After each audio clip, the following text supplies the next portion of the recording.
Hi, everybody. Welcome back to Jack Be Nimble Reads. Today we'll be reading Make Way for Ducklings by Robert McCloskey.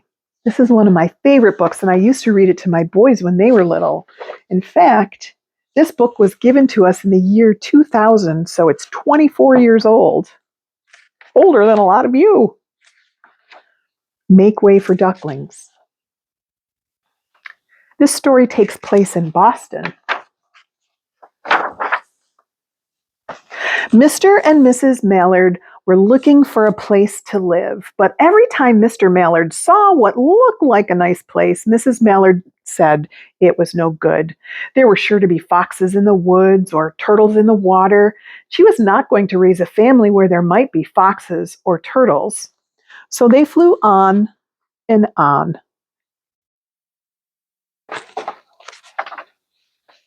When they got to Boston, they felt too tired to fly any further.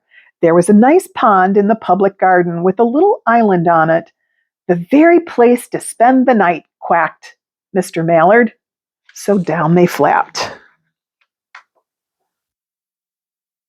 There it is. Next morning, they fished for their breakfast in the mud at the bottom of the pond, but they didn't find much. Just as they were getting ready to start on their way, a strange, enormous bird came by. It was pushing a boat full of people, and there was a man sitting on its back. "Good morning," quacked Mr. Mallard, being polite. The big bird was too proud to answer, but the people on the boat threw peanuts into the water. So the Mallards followed them all around the pond and got another breakfast, better than the first. It was the Swan boat in the Boston Public Gardens. But they thought it was a real bird. "I like this place," said Mrs. Mallard as they climbed out on the bank and waddled along. "Why don't we build a nest and raise our ducklings right in the pond? There were no foxes, no turtles, and the people fed us peanuts. What could be better?" "Good," said Mr. Mallard, delighted that at last Mrs. Mallard had found a place to suit her. But what do you think? Here comes somebody. "Look out!" squawked Mrs. Mallard, all of a dither. "You'll get run over." And when she got her breath, she added, "This is no place for babies, with all those horrid things rushing about. We'll have to look somewhere else." It was a bike. So they flew over Beacon Hill and round the State House, but there was no place there.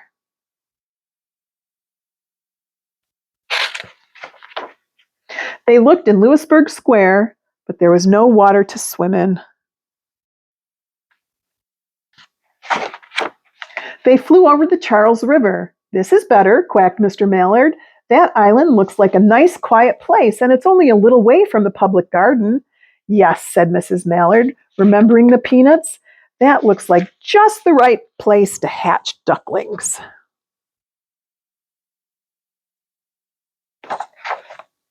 So they chose a cozy spot amongst the brushes near the water and settled down to build their nest. And only just in time, for now they were beginning to molt. All of their old wing feathers started to drop off, and they would not be able to fly again until the new ones grew in.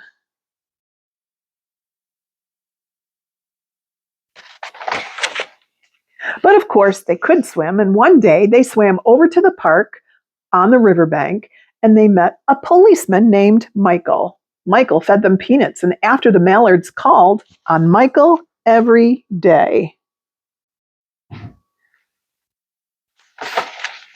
After Mrs. Mallard had laid eggs in the nest, she couldn't go to visit Michael anymore because she had to sit on the eggs and keep them warm.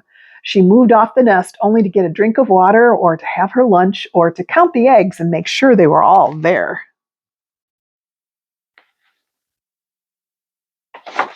One day the ducklings hatched. First came out Jack, then Cack, then Lack, then Mack, Knack, and Oack, and Pack, and Quack. Mr. and Mrs. Mallard were bursting with pride. It was a great responsibility taking care of so many ducklings, and it kept them very busy. One day, Mr. Mallard decided he'd like to take a trip to see what the rest of the river was like further on. So off he set. I'll meet you in a week in the public garden, he quacked over his shoulder.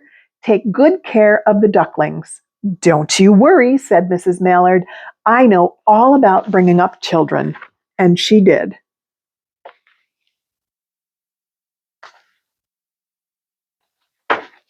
She taught them how to swim and dive.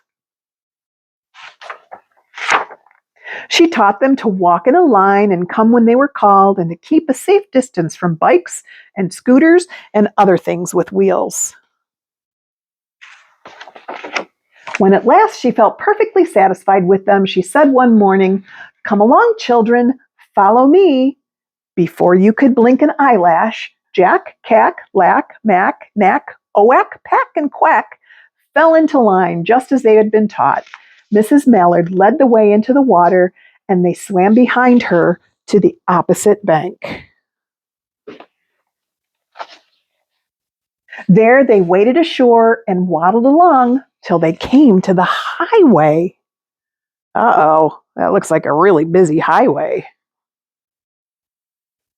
Mrs. Mallard stepped out to cross the road. Honk, honk, went the horns on the speeding cars. Quack, quack, said Mrs. Mallard as she tumbled back again. Quack, quack, quack, quack, went Jack, Cack, Lack, Mack, Knack, Oack, Pack, and Quack, just as loud as their little quackers could quack. The cars kept speeding by and honking, and Mrs. Mallard and the ducklings just kept on quack, quack, quacking. Chip's even quacking. They made such a noise that Michael came running, waving his arms and blowing his whistle. He planted himself in the center of the road. He raised one hand to stop the traffic, and then he beckoned with the other, the way policemen do for Mrs. Mallard to cross over. Oh, I'm so glad. Michael came to the rescue. As soon as Mrs. Mallard and the ducklings were safe on the other side and on their way down Mount Vernon Street, Michael rushed back to the police booth. What do you think he's going to do? He called Clancy at headquarters and said, "There's a family of ducks walking down the street." Clancy said, "Family of what? Ducks?" yelled Michael. "Send a police car, quick."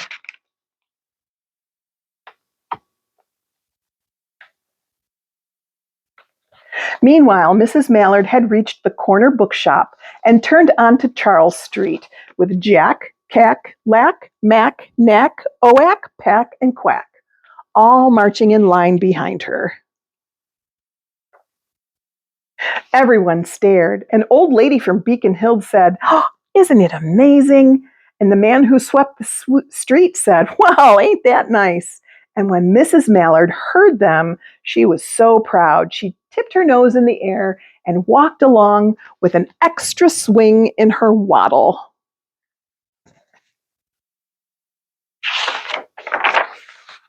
When they came to the corner of Beacon Street, there was a police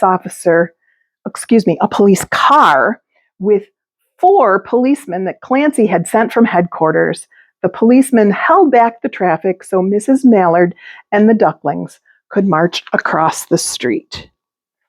There's the ducklings. There's all the police officers holding back the traffic.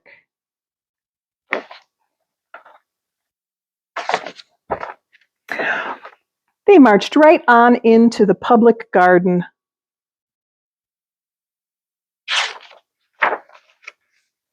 Inside the gate, they all turned around to say thank you to the policeman. The policeman smiled and waved back. When they reached the pond and swam across the little island, there was Mr. Mallard waiting for them, just as he promised.